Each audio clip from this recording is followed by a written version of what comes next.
Hi, this is Bill. Yeah, I guess I'll talk about all the happenings at work. There's a lot of people freaking out right now. Um, as you know, I voted for Trump, and one of the things that's come our way is that the science budget in NASA is being cut by 50%. And it seems like unless there's significant pushback in the Congress, a lot of people could be losing their jobs here at JPL, including myself. And I feel badly about this because I certainly didn't want this to happen. And the only thing I could say is that Trump had been president before, and he never did anything like this in the first place. So it makes you wonder what the change is. I've got some feelings about this. I think a lot of this could be a reactionary move to the incredible amount of debt the country piled on as a result of COVID policies, which I won't get into here. So yeah, it's a Saturday and I'm actually at work here. I'm trying to get some jobs done. Yeah, the situation is that there's possibility that all our jobs, at least on the project I'm on, is going to end in October, the start of the new fiscal year. So we've repivoted some of our work, and I guess to start even thinking about how to wrap things up. So yeah, I'll show you what's, yeah, it's really sobering. I'll show you what's happening. Okay, this chart here shows the suite of Earth satellites that NASA currently manages.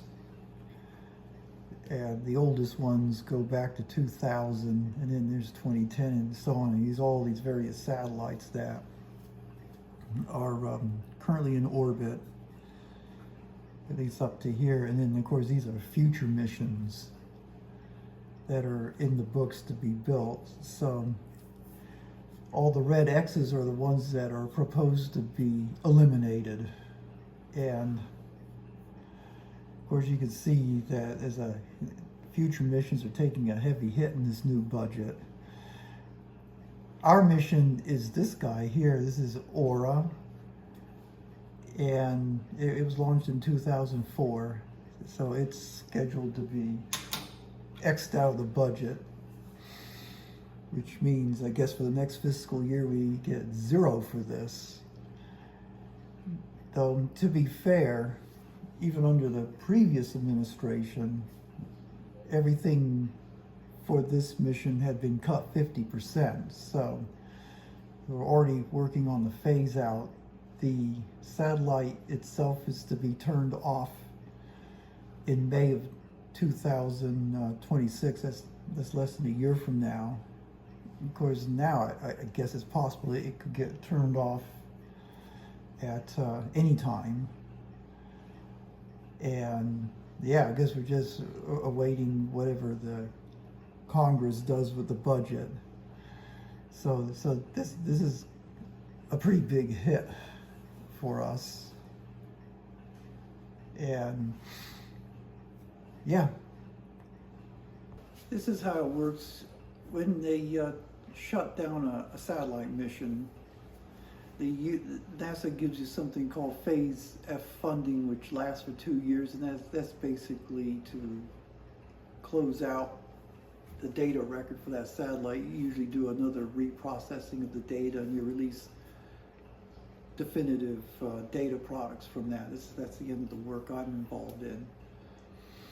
So now the plan is for Phase F to basically be eliminated. But anyway, even in the existing realm that would get 2 years, but it'd be cut to 50%. I was targeting my retirement to be around around 70 years old, which actually would happen a little bit before the 2 years. So here's a here's a detailed budget breakdown. I don't know if you can see this for 2024, and not including investing, because presumably I wouldn't be investing much money in this environment. My burn rate here for 2024 was $7,600 a month, and I was, trying to plan to be, well, basically I was trying to see how I could cash flow that, and I think I could cash flow it on half my salary, but it's going to be really tight. So the other asset I have is this apartment building. As you know, I've been aggressively paying it down. Again, the original plan, have my numbers here, was to get this paid off in 2027. However, last year, as it turned out, I seemed to be saving a lot more money than I expected to. I actually had about $40,000 cash just sitting in one of my checking accounts. So I went ahead and just wrote basically two $20,000 checks to the bank to just really aggressively pay this down. So in the old plan, on March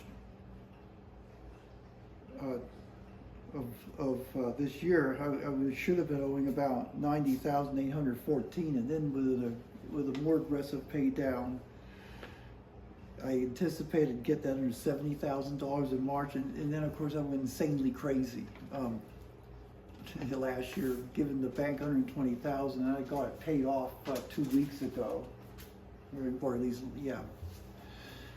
So now I'll have that income, and I'll be able to cash flow 50% easily from that.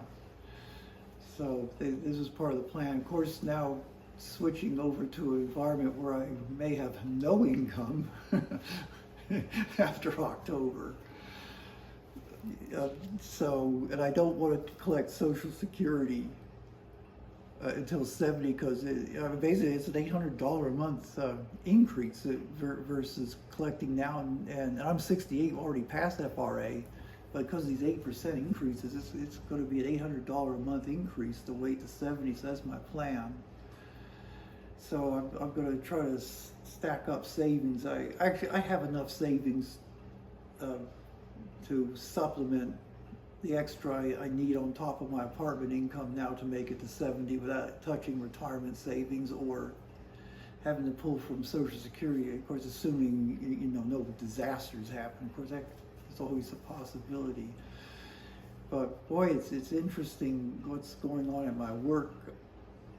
My project manager, he's actually born in the UK, and he's taking a month vacation, almost a month vacation next month to go back to the UK. And I kind of was curious why take such a long time and burning up all this vacation time when, if they lay you off, you get paid for the vacation time. So you think while you got a job, you want to use as little as possible.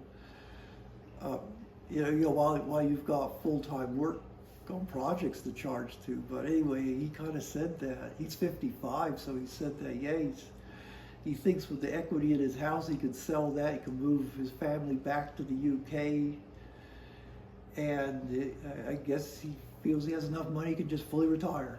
So I guess he's thinking through that plan. So that kind of hit home to me. I said, wow, I guess he's really taking this seriously, that stuff's going to end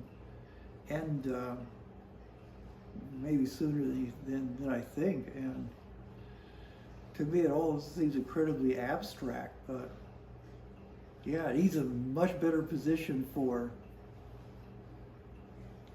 probably getting more work. He's more talented than I am, for sure. So, and I think talent's everything. But anyway, yeah, he's in a better position to get more work and stuff. Yeah, another work colleague, he's actually fortunate that he's got funding from the EASY project. It's the Electrojet Zeeman Imaging Explorer, which is another project. He's only funded 30% on that, but right now he's charging 50%. So, you know, again, because of the funding problem. Now talk about my situation. I'm only able to charge 80% because you say our project's cut to 50%. That's the only thing I can charge to. But a person got laid off last year, and I've taken on his job, which is actually what I was working on here on the computer. So I'm able to charge 80%, but to maintain full-time pay at the moment, I'm burning through a vacation day each week. So I'm basically working 4 days, taking 1 day vacation, and I've got quite a bit of vacation time stacked up, so I could make it through this year on this type of pay schedule. Although it will probably change at the fiscal year to less, and at that point I'll have to see what's going to happen. But I'm definitely going to go full-time burning vacation through the end of September. So, and you know, and then of course there's all this strategic stuff too. If I get laid off in October, but I'm still getting paid full time, they say they give you a severance package of 1 week for every year you've worked at JPL, I think with a maximum up to 6 months, which is where I'm sitting right now. I've almost got 40, I'll have 40 years of work at JPL in October, so hopefully at least I get credit for that. So that beats 6 months, but they will only pay you what you've been paying, you know, basically the time you've been working. So right now I'm at full time, so this would be a great severance package for sure. But if I get my hours cut to half-time, and then they're going to lay me off a week later, then you'll have to pay me the half-time package. So there's that, and that, I don't know. It's all so up in flux right now. So yeah, and of course people are fretting over whether they will even have a severance package. And yeah, I get it. It's just all up in flux right now. I know this is not a very coherent video, but this is the situation. I think personally I'm going to be okay because, as I say, I've got this one big asset paid off, and that should start bringing in $5,000 a month income, which will cover most of my burn rate. And the savings can easily cover the rest for the next 2 years until I can turn on Social Security. So I feel badly for the young people, see, especially the ones that are in their 40s that you know, could be losing their jobs. This is sad. And then of course many of my work colleagues, they are in this what you may call retirement red zone, where they're in their early 60s, so they're not really old enough to get full benefit of the government type benefits like Social Security and Medicare, but they're almost too old to get another job, so that really sucks for them. So anyway, a couple weeks ago I gave a presentation on how to measure the magnetic Earth field over a long time series from our data. And I made a presentation, and there was a package put together for the section manager, I guess, to take up to upper management to see if there's possibility to get money for this. So this would be going after actually solid Earth science, you know, what's happening at the core of the Earth. I guess there's a 6-year cycle in there they like to pull out. So I put together, did a presentation at work, put together a talk on how we could do this. And here's a map of the Earth magnetic field and a difference from the IGRF model. And of course, it's, you know, these differences that, like here and here, that they're interested in. So,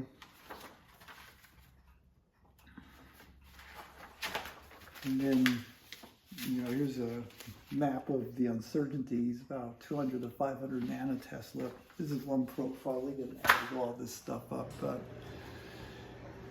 Actually, for an impactful data set, this would be pretty cheap for us to make because, you know, as I say, the satellite measurements have all been made. They're just sitting there. The process I put together a way to do all this. I've done all the software, done all the development to do it. It's just a matter of cranking the time, cranking it out, getting computer time and electricity. I mean, relative to people's salaries, that stuff's dirt cheap. So maybe that could be of help. And as far as I'm concerned, I'm happy to turn this over to, you know, we had a couple people in our group who are about 40 years old. To turn this over to them and let them get paid to do this.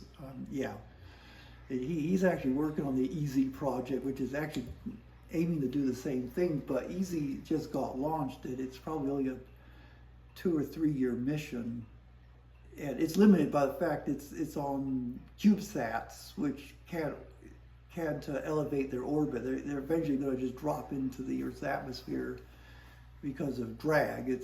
So even if the electronics last forever, it doesn't do them any good. It's just drag on the satellites, going to drop it into orbit after a while. So, but here we go, a 20-year data set, 21-year data set there. They can mine for these 6-year cycles. So hopefully, maybe at least be my legacy is that he can continue this, get paid for it, and continue it. So, yeah. In fact, this data set was to be my last contribution to my workplace before I retire. I felt, you know, it would be under the auspice of an MLS. It's my project. But since there will be no funding for MLS likely after October, so they're saying, that we want to get it funded some other way. So anyway, I hope you enjoyed this video. Like and subscribe. It helps me with my low self-esteem. And until next time, bye-bye.